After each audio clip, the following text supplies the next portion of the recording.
Hello everybody, Gamer C Trains here. Today I'm just gonna be reviewing all my my GameCube controllers, which I happen to own. So alright, let's get started. Controller number 1. You know, the original GameCube controller. And yes, the wire was cut off. I'll talk about that later, and I'll tell you where the wire is later. So, this is I think this was like we bought it used from somebody. I don't know. And this controller didn't work, so we had to cut off the wire. I don't know why, but I mean, it's a good controller, but now at my house we're just using this controller for, oh my god, shut up, stupid phone. Now we just use this controller for like spare parts, like a spare joystick, spare D-pad, spare buttons. You get the idea.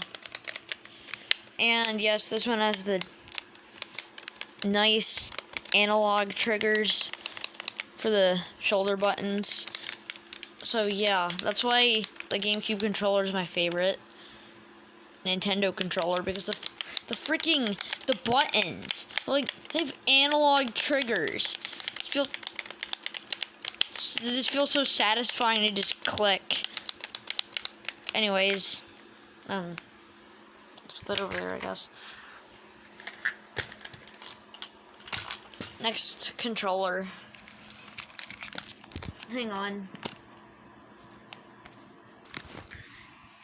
Okay, the second controller is the Mad Catz GameCube controller. It's not that bad, to be honest. I know everyone hates knockoff controllers, but this is where the wire to that controller went. It went over here. Oh, and yeah, it's to like extend the wire and like make it longer, so we can play it on the couch instead of just me having to sit up here and play it. So let's take a look at this controller. First of all, the joystick. Why'd they just use plastic, like cheap plastic, to make that?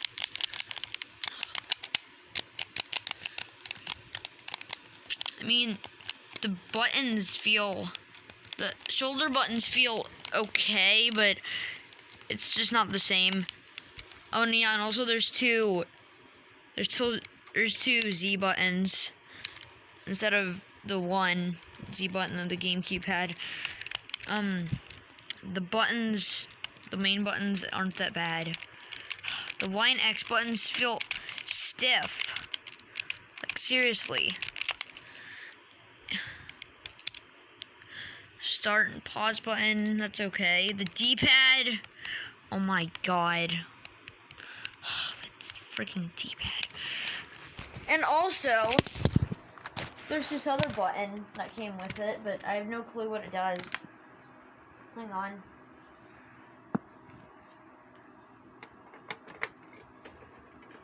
Let's turn on the GameCube, I guess. Okay, so there's this button. This says macro. I don't know what that does. So yeah, I've got no clue what that does, to be honest. It's not really that bad of a controller. I mean, it controls games well. It just feels cheap because it's made by Mad Catz, and nobody really likes that company. But, oh well. It's not really that bad of a controller. Okay, so now we're on to the last controller. Hang on. Okay, this is number 3 on the list. We got this black GameCube controller, which is... Hang on, I need to get a light. So, on the back, the place where the Nintendo logo is supposed to be just isn't there. Just like a space where it's supposed to be. I mean, people who also play GameCube have taught me that if you have a controller and it's blank where the Nintendo logo is supposed to be, run. It's fine. It's like the original GameCube controller. It's not that bad. It's not bad at all, even. Yeah. It's like the buttons feel nice and clicky. The C-stick works. The D-pad feels a little mushy, to be honest. But it's not that bad. The joystick. Oh boy. That's pretty good.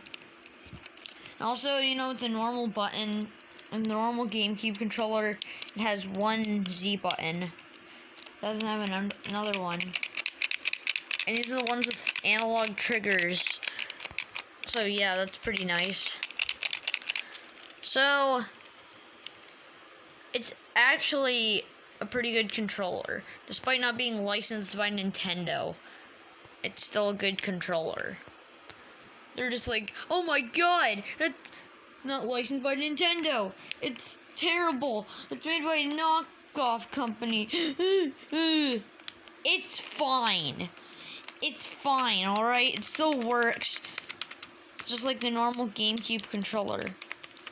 So, it's not that bad. It's not bad at all, actually. It's not that bad of a controller.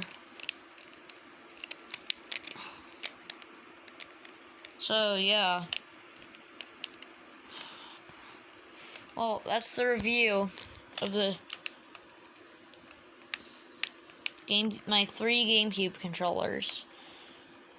Hope you enjoyed. Stay tuned for more videos, and if you want to stay tuned for more videos, I'd recommend subscribing.